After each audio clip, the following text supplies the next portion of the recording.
Hello, I am live.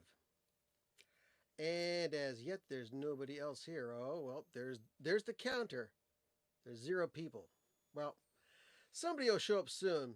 So, you're probably watching this on the playback right now. So what I'm going to do is I'm going to do what I usually do at the beginning of live stream.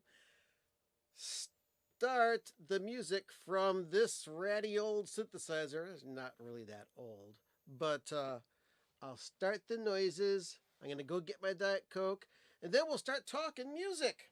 All right? All right. Let's see. Yeah, make yourself known.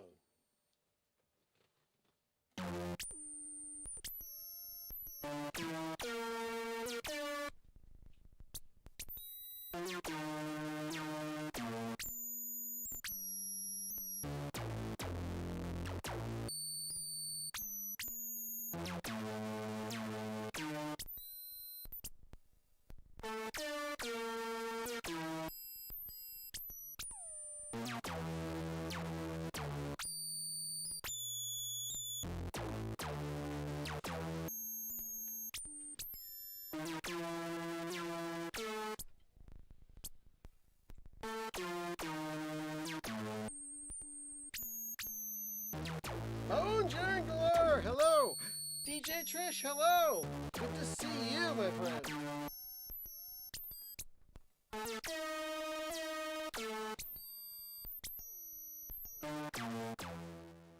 gotta turn that down a bit.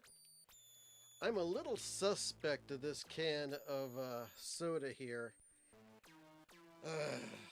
Reason being, I stuck this in the freezer like 25 minutes ago. Usually that's just long enough to make it cold. So, let's take a look here and open it up. I've got a wastebasket here just in case it starts spraying all over the place. Okay, that seems safe. And ooh, no, ain't frozen at all. It's just nice and cold. So, let us persevere the coolness. There we go. And yes, bring it up to the microphone. All right. Yes. Wonderful, wonderful, wonderful, wonderful, wonderful, wonderful, wonderful. It really makes it.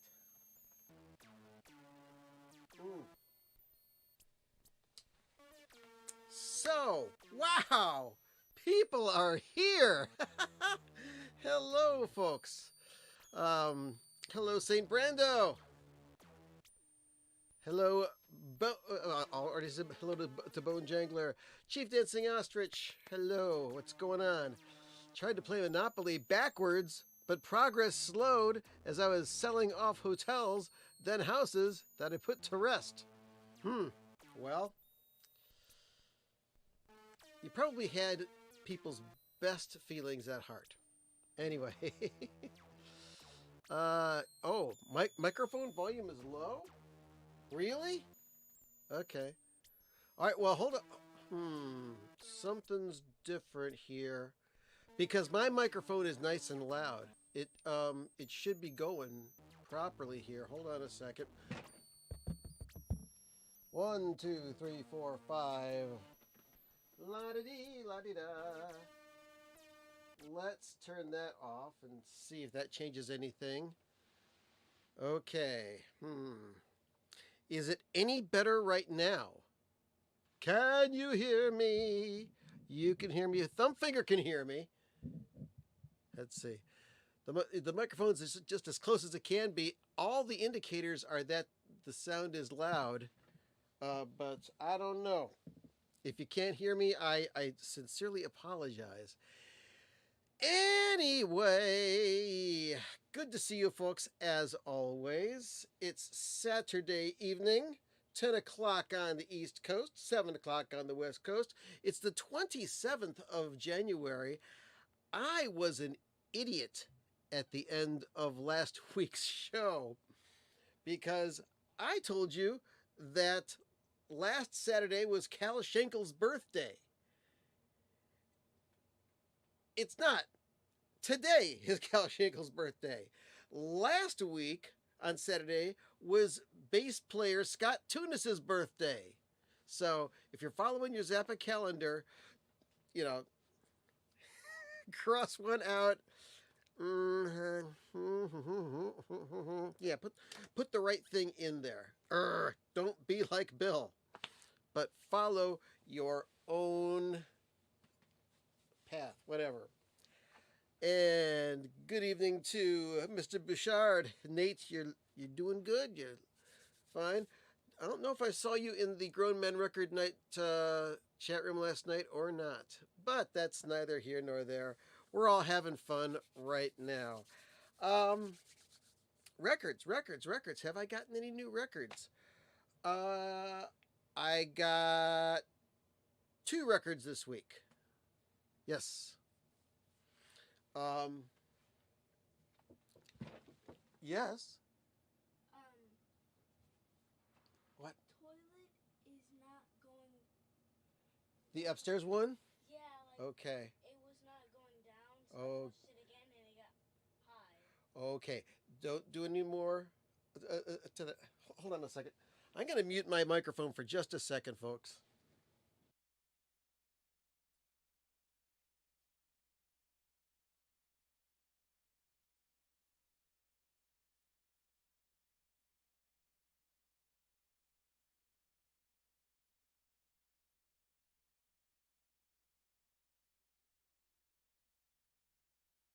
That was Roman, ladies and gentlemen.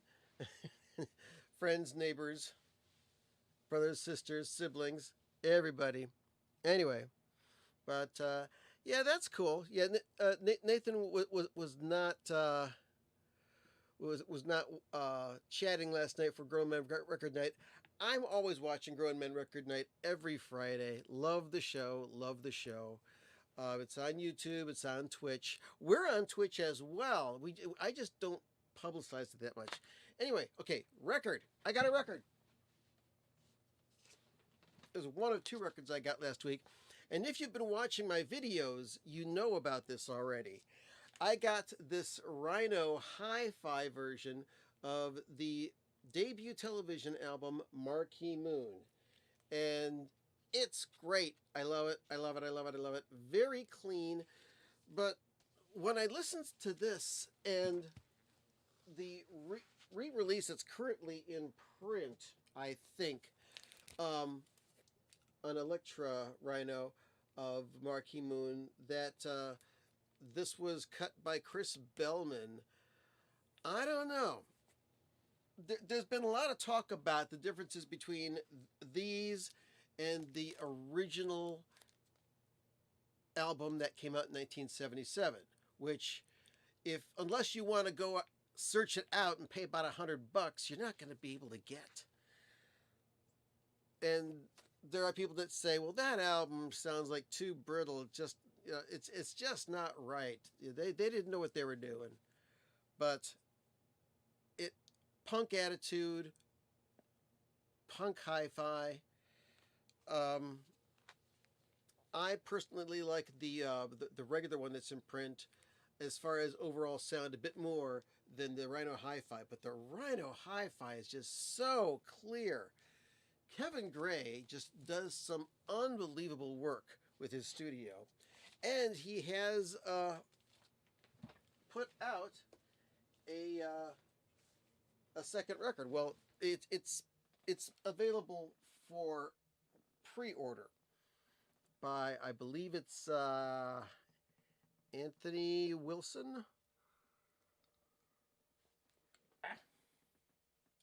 More Diet Coke, sir. Thank you. Thank you. Thank you. Thank you. All right. Um, but yeah, Anthony Wilson on guitar, Jeff Hamilton on drums, and I forget who the other 2 players are, but it's the second release on the Coherent label. You can get it from the In Groove, you can get it from Acoustic Sounds, Music Direct, all the normal online platforms. In the U.S., after you pay shipping, it's going to come out to about $50 because it's $39.99. But It is recorded immaculately, 180 gram press at RTI, Kevin Gray mastering and engineering, and Joe Harley producing. So very, very interested in that. So that's that. Let's see. Now, Thumbfinger says he only has the CD of television. Okay. And up until a few years ago, I only had the CD as well. So, Thumbfinger, I don't know if you saw my most recent video. Third song on side one, which is called Friction. At the end of that song, you know, the band,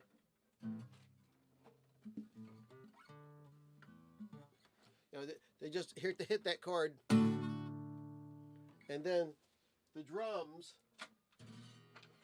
they go.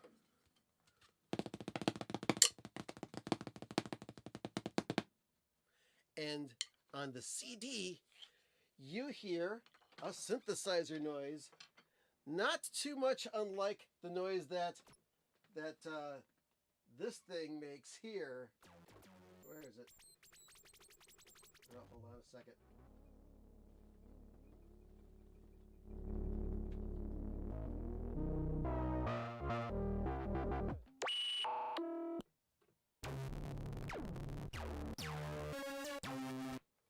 Well, anyway, you hear this synthesizer noise going at the end of Friction.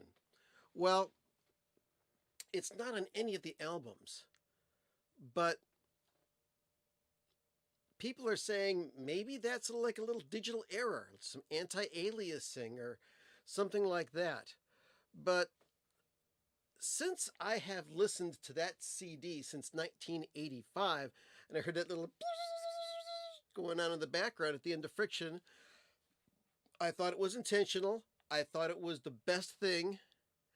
And listen to the album, and it's not there. So I put out this video about it, and everybody's saying, Bill, there's something wrong with you. Because it's not on any of the albums. It's not on the master tape. We don't like it. It's a digital error. Therefore, you shouldn't be listening to it. So I can listen to whatever I want, you know. So can you. So that's just something that's going on.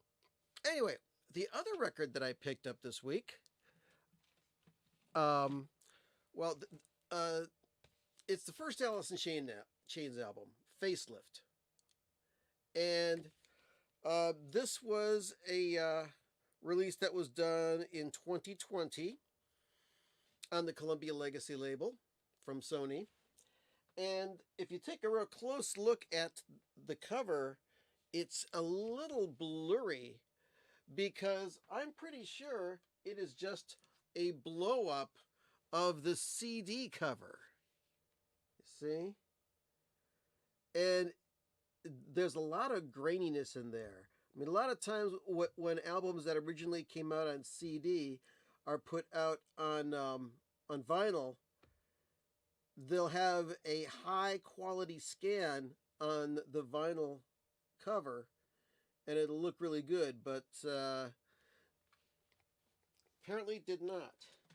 So, and the reason why I picked up Facelift is, you know, I've liked Alice in Chains for a very long time. Good band. And as a matter of fact, at first I didn't like them that much. I received their first CD as a promo, I think. And I was a DJ in a bar, and the people just loved Man in the Box and Sea of Sorrow. And I just kept on playing that song over and over and over again because people demanded I play it. But you know what? After a while, I started to really like that band. And I kept on buying their CDs as they came out. You know, after that, they had an EP of 4 songs called Sap. This is pretty damn good. And and the next main album of theirs, Dirt. Now this was released on vinyl, I think, about a year and a half ago. Sounds great. And coming out next month, and I just pre-ordered it. I bought it on Amazon, so I won't have to pay shipping. Is their second EP of 7 songs, which is almost a full album's worth of stuff. Jar of Flies, good album. Has let's see, has I Stay Away, No Excuses, and Rotten Apple. Great song. After that, they came out with their third full-length album, which is just self-titled Alice in Chains with the three-legged dog on the cover. So and after that was their MTV Unplugged album, which I know was available for a short time on vinyl, but is kind of hard to find now. And those are all the albums that Lane Staley was on, except unless you count other live albums and compilations. But after Lane Staley passed away, I kind of stopped listening to Alice in Chains. But a good bunch of work from a good band. And DJ Trish, if you are still listening, I love your mixes. I keep them close by. I don't always get a chance to listen to them, but I do value them a lot.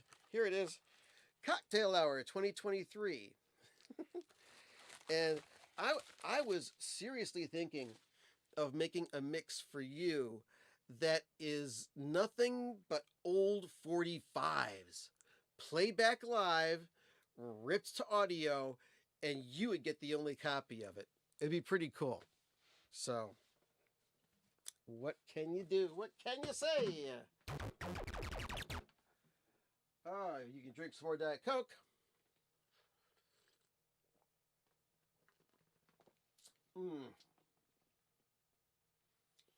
Not much else going on. A lot of people have been talking about Woodstock lately, and it was so weird. Just the day after I pulled this 3 record set out and started listening to it, everybody started posting on Facebook about Woodstock and bands like that, bands that were on Woodstock, and listen to this whole thing front to back. This is it's a landmark. It's a very timed defining album, and it happened in 1969 over 3 days, and this came out in 1970. Then it was subsequently re-released on CD back in the 90s. But yeah, a lot of iconic recordings that were made over those 3 days. And those recordings also did a lot for the bands involved. Santana. I mean, they were already getting popular, but their performance of Soul Sacrifice on that propelled them.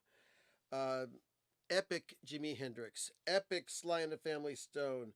Epic Crosby, Stills, Nash and Young. Epic Country Joe and the Fish with the Fish Cheer, ending the Fish Cheer with the word that ends in CK. Yes, indeed.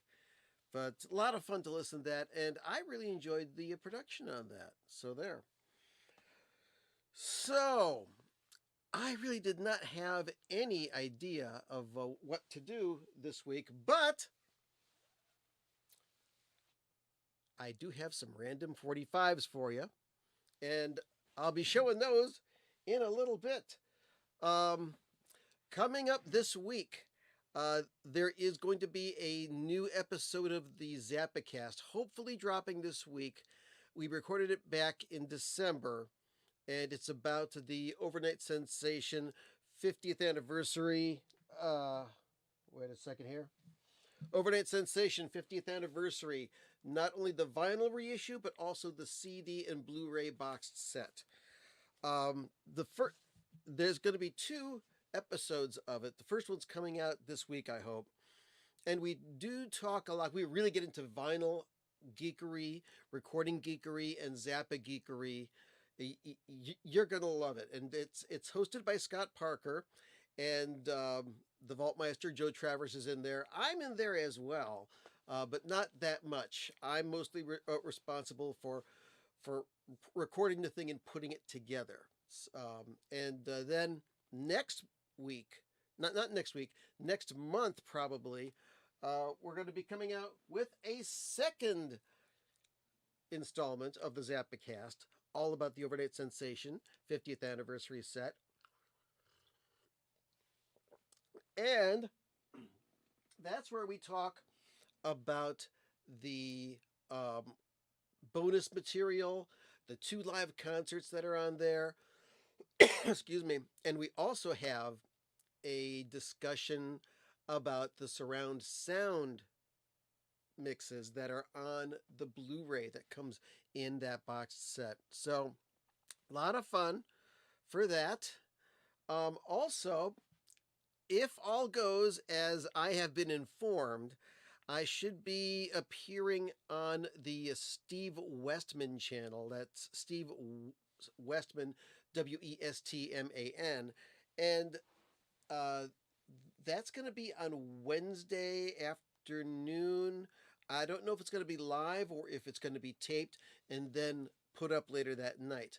But he has an audio roundtable every week, and I have no idea how many people are going to be on there. But I have been asked to participate, and I am really excited about that. It'll be a lot of fun. Um, Steve's got a channel that talks a lot about audio equipment and also about audiophile records. Steve's come a long way since he started uh, making videos on YouTube. His first few, he was trying really hard, and the poor guy, his eyes were bunk wide open, and he looked like a deer in the headlights. But he was trying his best. He's really matured and really grown as a YouTuber, and his videos now are very watchable and very informative. So if you want a recommendation, check him out. Oh, what else is going on? Facebook groups. I want to talk for a second about that. Almost everybody is on Facebook. I've got a few friends that were on Facebook at one time, but have since dropped off of Facebook. They got fed up with it. Or I know one guy, or I know several people, their accounts got hacked and they didn't. Usually, when your account gets hacked, you change your password and everything's cool. You keep on going on. But a couple of my friends, they just said, screw it. I'm getting off of Facebook forever. It takes up too much of my time. No problem with that. So, I subscribe to a lot of pages that have to do with of course Frank Zappa, my other favorite groups, like Resident, Steely Dan, XTC, and stuff like that. And I also am on a number of vinyl record collecting groups, such as well, most primarily the Northeast Ohio Vinyl Club, the YouTube vinyl community. I'm on that. Uh, and then there's this other one called the Other Vinyl Collectors Group. And I'm not going to show my screen because I don't want to show anybody's names, but this one group, which is called the Other Vinyl Collectors Group. Hold on a second. Let me just bring it up on my screen here. There we go. Let's see here. Okay. So while there are a lot of posts on that page, there's a lot of newbies on there and a lot of people asking some very uninformed questions. So, once again, I'm not going to name names, but I'm going to find a couple of posts which I think really should have been thought of twice before people posted them. So I'm just going along here. Now that's a very cool post right there. Somebody's posting an MC5 album and talking about some debut albums that they had been putting out. Let's see. That's very cool. Okay. Like I said, there are some fantastic posts on this thing. It's called the Other Vinyl Record Collectors Club. But let's see. I'm trying to find. Watch, now I won't be able to find any of these dumb questions that people put up. It's mostly just people showing their records. Okay, come on. Why is this not working?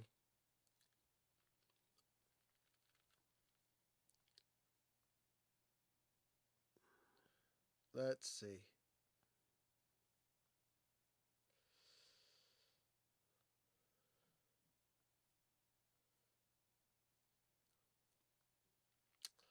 You know what?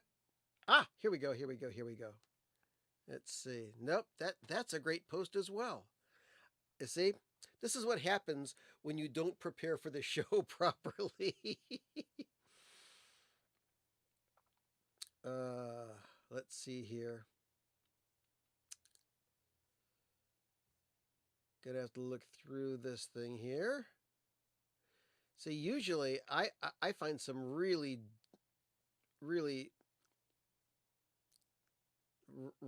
dumb things posted in these things. Okay, you know what? I may have to delay this discussion until next week because, as soon as you say, oh, this group on Facebook stinks, I'm going to show you some examples, and you don't have any other examples. Man, okay. So, I am temporarily going to take back everything negative I have just said about the Other Vinyl Record Collectors group, and maybe we'll have a discussion of this later on. Yeah, I'm just scrolling my ass off here and not finding any of the ridiculous posts that I usually see. Oh, what am I gonna do? Let's see. There was a musical death this week. Melanie Safka. She passed away. She's the one that did songs "Lay Down," "Candles in the Rain," "Brand New Key." Those were her three. Oh, look what they'd done to my song, Ma, that Jacques Brel tune. She did that one. Passed away, and rest in peace, Melanie. All right. Random 45s. What do you say? I've got another stack of 45s, and I don't know what's in here. This could be exciting. This could be boring as hell. But let's find out. First of all, on the Chancellor label, we've got Fabian with Turn Me Loose. It's not the Loverboy song. And the flip side is Stop, Thief. Oh, by the way, did anybody go and listen to God Made a Peanut last week? I listened to it afterwards. Pretty silly song. But, pretty corny with the cliche Percy Faith in his orchestra, or Ray Conniff in his orchestra on there. Okay, next we've got another Fabian record. It's King of Love. Also on Chancellor, with the flip side, Tomorrow. Next up, and these are old. I mean, let's see. Oh, 99 cents for a 45. Remember them days, kids? Let's see. High School USA and Plea of Love by Tommy Facenda. Never, ever heard of that. Here we go. I know this song. Although this is a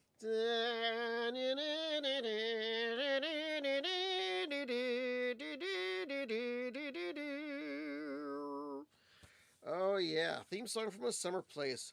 Oh, with Go Go Pogo on the flip side. Huh.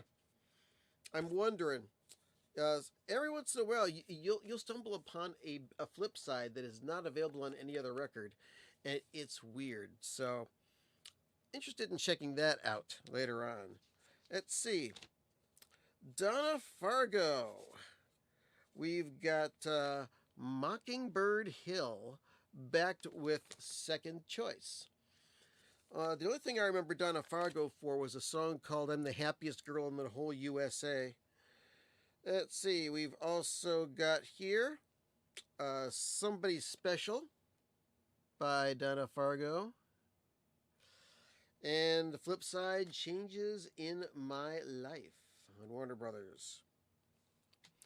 Oh, staying in with the country flavored theme, we've got good old Freddie Fender on the ABC record label with Talk to Me. Backed with Please Mr. Sandman. I don't know if it's Mr. Sandman or Mr. Postman or something altogether different. Oh, more Freddie Fender. We've got Secret Love. And the flip side, Loving Cajun Style. The Fifth Dimension, okay. Now, this is on Bell Records, which, I mean, before they were on Soul City Records. But we've got here, let's see, Save the Country, backed with Dimension 5. I always liked the Fifth Dimension. I mean, very poppy bubblegum band, but basically just a bunch of singers.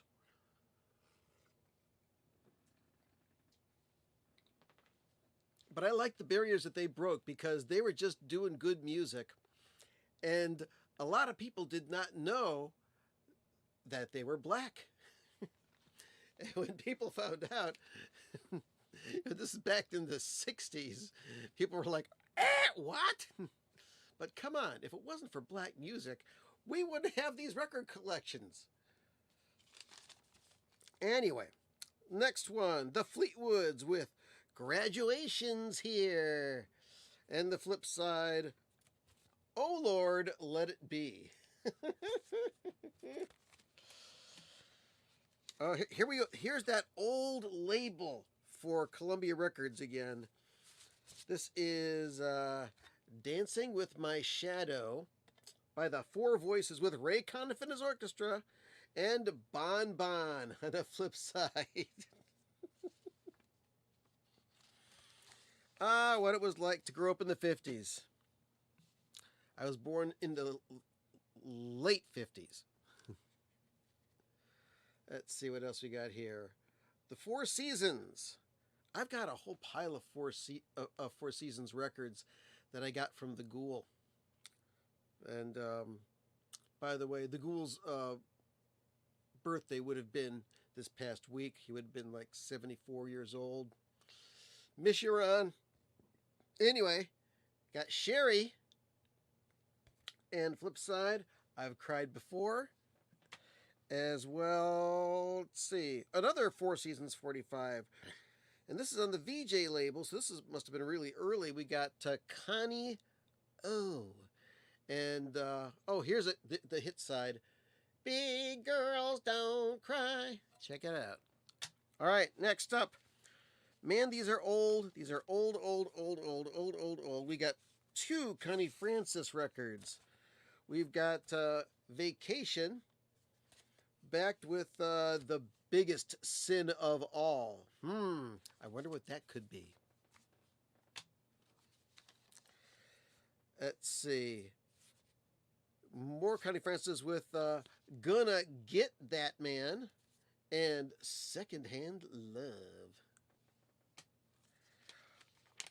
Ooh, check this out. Oh, this one I'm keeping. This is a song that I liked in my childhood. It's John Fred and his Playboy Band with Judy in Disguise with Glasses. What a great, great tune. And When the Lights Go Out. But yeah, Judy in Disguise. What a tune. And strangely enough, I married a woman named Judy. Now I've got a copy of this someplace, but now I've got another copy to distribute to somebody, and it is All Right Now by Free, backed with Mouthful of Grass. Or A Pipe Full of Grass for some of you. On the United Artists label, Crystal Gale, I'm Not So Far Away, and I'll Do It All Over Again. And I only song that I know by Crystal Gale is Don't It Make Your Brown Eyes Blue. Let's see. This is a very old song. Jerry and the Pacemakers with How Do You Do It? Backed with You'll Never Walk Alone. Song that Jerry Lewis used to sing at the end of every muscular dystrophy telethon.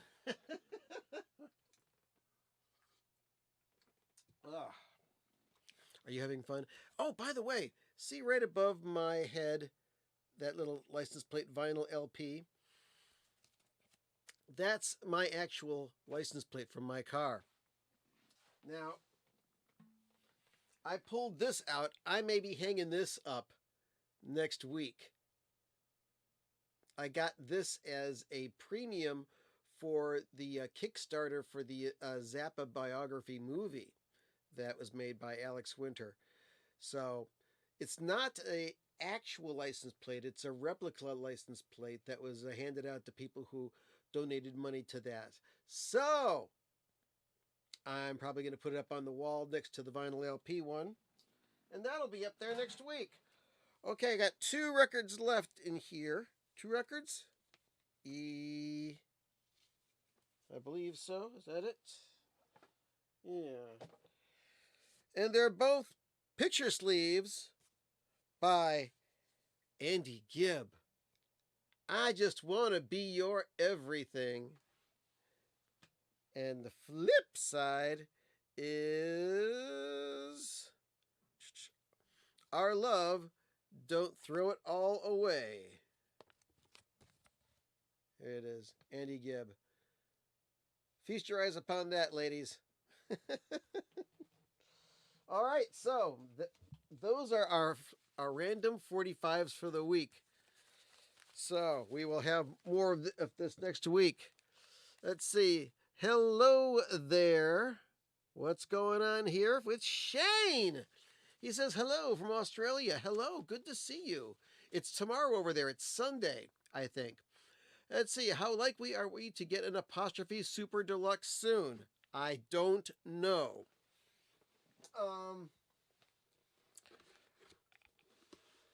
I don't think so, because whereas Overnight Sensation, that was recorded as a specific album. Apostrophe was not specifically recorded as an album. It's the sessions come from all over the place. Some of the stuff was recorded as early as before Chunga's Revenge. I mean, if you've got Funky Nothingness by Frank Zappa, and you listen to the blues tune I'm a Rolling Stone, the brushwork by Ainsley Dunbar on that, Frank took that, stripped it, and re-edited it and turned it into the rhythm track for Stinkfoot. And for those of you who don't already know, and oh, come on, you already know, Apostrophe is this album by Frank Zappa. And it did come out in quad, as you can tell. And I would really like to hear that in quad. Now, I think people are thinking logically that because Overnight Sensation came out in a super deluxe box set, and the last disc was surround sound mixes on the 5th disc, that Apostrophe is going to be getting the same treatment. As far as I know, I don't know whether or not there is going to be anything like that. It'd be interesting, but I racked my mind, and there was already a disc that came out called The Crux of the Biscuit, which was kind of like a documentary, a project object about the Apostrophe album. Sadly, it is currently out of print, but you never know. So, all I can say is the same thing that I have to tell myself: wait and see what happens. It's been that way forever with us Zappa fans. It's always hurry up and wait. You'll get more Zappa music. So that's that on that. Let's see, we're 40 minutes in. Oh, what else are we doing?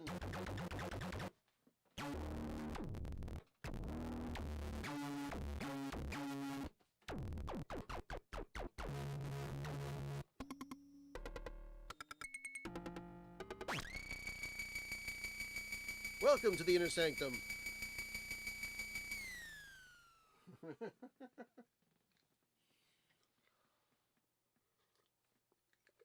So, what other questions do you folks have? Oh, here's another one. Ah, love it. Pete, good to see you. Let's see. Abanaro is your last name, I'm going to guess. That's how it's pronounced. But yay, you've got an F Zappa license plate. Very cool. And you're in Connecticut. Good to see you.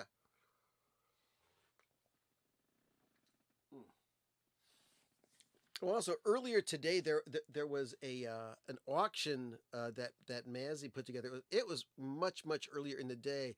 It was only an hour and a half. I didn't know about it until after it was over. Watched a little bit of it. There was some records that I wanted to get on there, but what are you gonna do? Excuse me. What other stuff have I been listening to this week? I've been mostly shelving everything right after I listened to it. So, okay. And Shane is back. He says, as a newish Zappa collector, it's hard to know when to buy all the 70s stuff because it comes out in one of these boxed sets. Okay, I hear you, and I can appreciate that.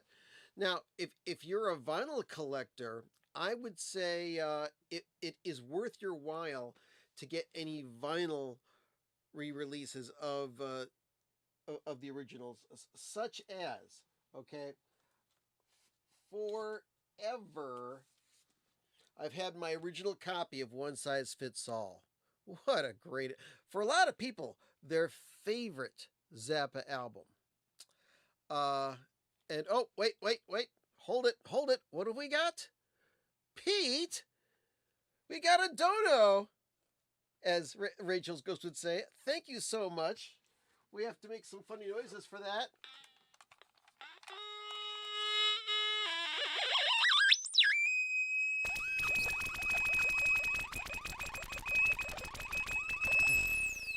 Thank you. Turn on the flashing lights. Thank you so much for the donation. I appreciate that. Okay, now back to answering Shane's question about collecting Zappa records. I like the 70s stuff. Okay, I've owned I've owned this since 1975. This is the original release of One Size Fits All on the Discreet label. And I had heard some people saying that the reissue on the Zappa Records label was better. And I'm thinking, come on, I got the OG, and I've kept it in pristine condition ever since it came out. What are you talking about? But it recently had a repress. It's available right now. I picked this up. Whew! It's good. It's very good. So I would definitely check it out. Yeah, the Zappa cast is wonderful. Looking forward to more of it. We've got more stuff planned, and also for those of you who are regular Zappacast listeners, Phil the producer will return, and so will I. We're both part of this thing now. It's just that well, Phil he produces a lot of podcasts. That's what he does for a living. So he really does not always have time to do the Zappacast. So I'm helping out, filling in. I enjoy it, and I enjoy working with the folks on Zappacast. But anyway, getting back to the question about the Zappa stuff, uh, finding Zappa stuff on vinyl is rare, and there are very few Zappa albums that have poor audio quality, or that I would say were messed up in the way that they were put together. Um, with the exception of bootlegs. Don't buy bootlegs. Don't spend money on bootlegs. If you want Zappa bootlegs, you can listen to them anytime. A lot of them are on YouTube. Also, if you want to download them on zappateers.com, if you are a member of that site. If you want to participate in the BitTorrent way of downloading files, you can get lots of Zappa bootlegs for free. There are people that trade bootlegs with each other. Join Zappa fan groups on Facebook. A lot of them are filled with a lot of really cool people. I just find it weird that people do buy a lot of bootleg albums because they're expensive. Okay? And I have fallen victim to the bootleg thing. Let me grab a couple. I'm not proud of these, but I got them anyway. Let's see here. Okay. As a matter of fact, I'm going to pull up three of them right here. Okay. First of all, this one right here. This is a bootleg of the 1984 tour. It looks a lot like a official release, but it is not. This is Big Mother Is Watching You, and this is recorded at several different stops on the 1984 tour. It's not a great sounding recording. Some wonderful performances, but not great recordings. And I know that Frank recorded as much of this tour as he possibly could. I'm hoping that in the coming years we'll see more 1984 shows coming out on CD and or LP. But somebody lent me a copy of this a long, long time ago, and it really impressed me because it had Kriga Bandola, which is also known as Let's Move to Cleveland. Also had Shauna in the Bushwhap, and Carol You Fool. This was made available before Does Humor Belong in Music? Which, by the way, back in the year of 1986, Does Humor Belong in Music was first released, and it was the first made exclusively for compact disc album that Zappa ever did. But this right here, I saw it later on, years and years later, and it was at an attractive price, so I picked it up. But the speed of the tape goes like crazy. I mean, Hot Plate Heaven at the Green Hotel? I think so. For the guitar solo for Hot Plate Heaven at the Green Hotel, all of a sudden the tape speed starts speeding up, and it just sounds horrible. Ugh. Okay, next. I saw this at a garage sale. And this is only like 20 bucks. This is Frank Zappa live in Rotterdam, 1980. See this? It says Part 2 here. Check out the songs. It's got good stuff on it. It's got Cosmic Debris. You Didn't Try to Call Me. Ain't Got No Heart. Now, the audio quality on this is not horrible, but it's not great. That's because this was from a radio broadcast. But it says Part 2. I couldn't find Part 1. I'm still looking for Part 1. But what's even stupider of me buying this is I checked, and I downloaded this entire concert. I have it digitally. And this album was probably made from those digital files. So why am I paying money for that? And a lot of times you'll see single record bootlegs for $40 or $50. I've seen 2 or 3 record sets that go for over $100, and they're terrible recordings. Bootlegs are a ripoff. If Frank Zappa was looking at you watching this, he would be chiming right in along with me.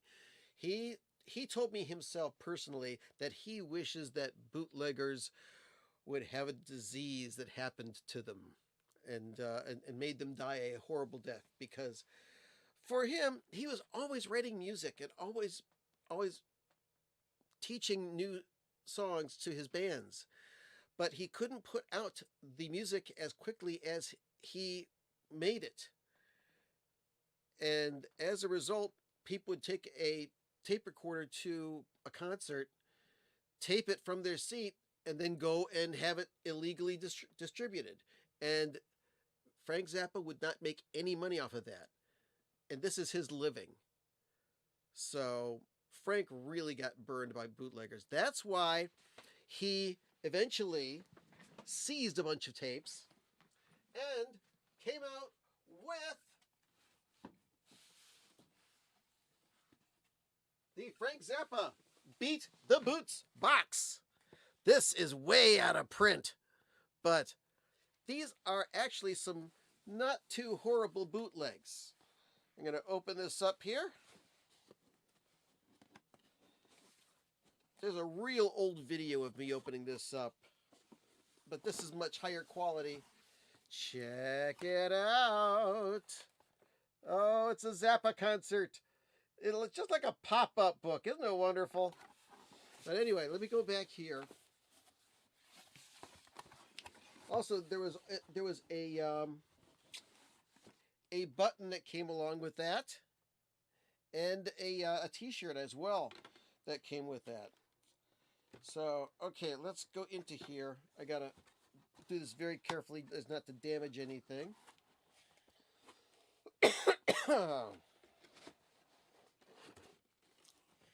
All of these records. We got Pico Antique. Anyway, the Wind Blows, 2-record set. We got As An Am Zappa, all recorded at different times in his career, and a few others. There's let's see, there's 1, 2, 3, 4, 5, 6, 7 albums. I'm sorry, wait, 1, 2, 3, 4, 5, 6, 7, 8 albums in here. And there were 2 boxes of this. I got the second one on the CD only. I should have gotten the vinyl one. I'm kicking myself for not doing that. So, yeah, Pete, audience tapes. Audience tapes, if you're trading with somebody and you get an audience tape, that's cool, okay? Because a lot of people who collect Zappa bootlegs, they'll buy any official Zappa stuff that comes out. But as a result, 9 times out of 10, when you buy a bootleg, you're going to pay a premium price for it, and you have no idea as what the quality is going to be, and you won't be able to get your money back. Here's another FM broadcast that was released on bootleg. This cost me $80 because it's a four records. Frank Zappa, Putting on the Ritz, Volumes 1 and 2. An amazing concert that was performed, I believe this is 1980. Hold on a second, I'll let you know. I got it written down someplace. Oh, here we go. I took notes. Okay, so I purchased this in November of 2021, but the show was recorded on November 17th, 1981. at the Ritz in New York City. Okay. And this is from an FM concert. Metal Theologian, hello, sir. Good to see you. Here's to you. Drink up. Okay, let's go through these songs and what's wrong with them on this bootleg. Okay, Treacherous Cretins. At the end of the song, there's no guitar solo. It's just the introduction of the band. On You Are What You Is, part of the song's cut out. Heavenly Bank Account, it's severely edited. Drowning Witch. Now, Drowning Witch is on here. It's 10.5 minutes long, but there's a lot of stuff that was taken off. And this concert has part of the guitar solo that was used on Ship Arriving Too Late to Save a Drowning Witch. What else? Maggio, that's cut off and ended. Stevie's Spanking, one of the two, the two verses of the song are edited into one verse.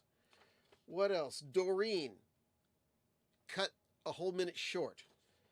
Strictly Gentile, one of my favorite Zappa songs, severely edited. But the one crowning jewel of this, and I really hope that there are tapes of this in the vault. I got to ask Joe Travers, the Vaultmeister, about this someday, because this has got to come out. Al Di Meola showed up at the concert, and he played on the song Clowns on Velvet. Now, that's on Thingfish, but they did a instrumental version of it with Al Di Meola playing an unbelievable, just absolutely brain-ripping guitar solo on Clowns on Velvet. Oh, man.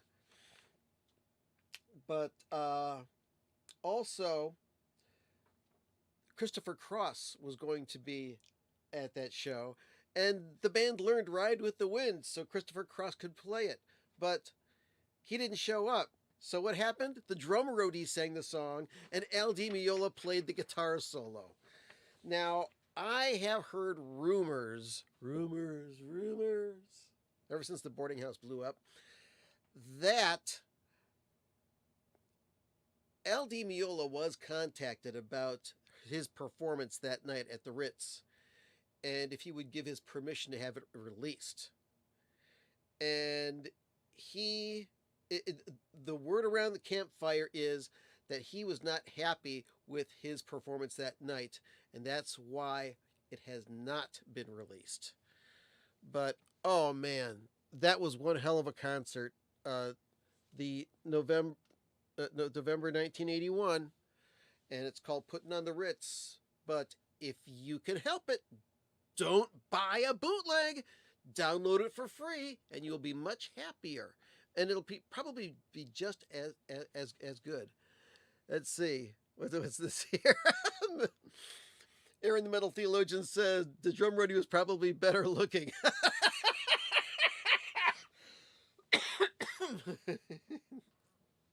One-liners for Metal Theologian, everybody. Check it out. Oh. And let's see. Some people like bootlegs. I, for one, care less for them. Brando, are you a muffin man? I swear.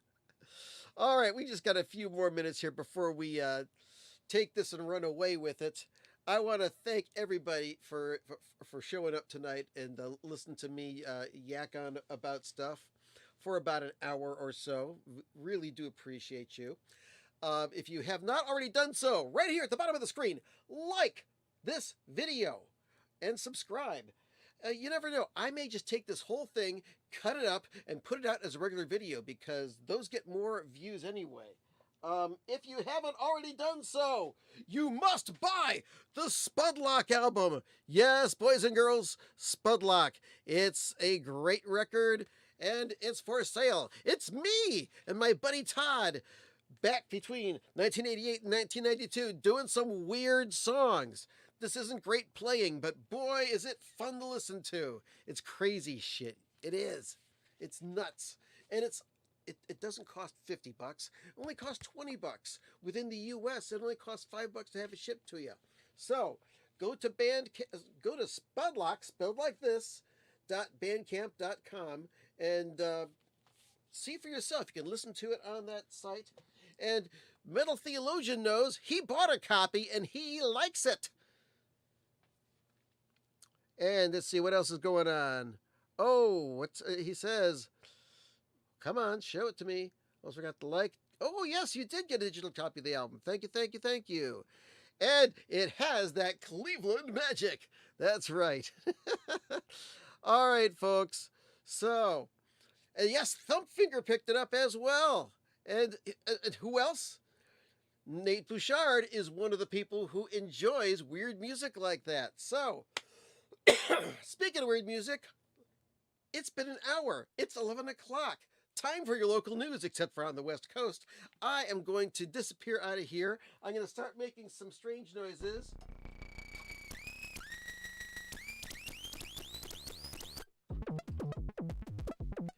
And most likely, we will see you next week. You never know. Once again, just a reminder, quick reminder, I should be on Steve Westman's Audio Files Roundtable this week. I can't say for sure, but currently it is scheduled. And hopefully, fingers crossed, this week a new Zappacast will arrive in your podcast folder. So check that out. And what else is going on here? Just learned that Bob Timko's name this past week. Shame on me. Okay. Polka Place. How about Parma Place? All right, folks, that's it. I had a great time. Hope you did too. More synthesizer, please.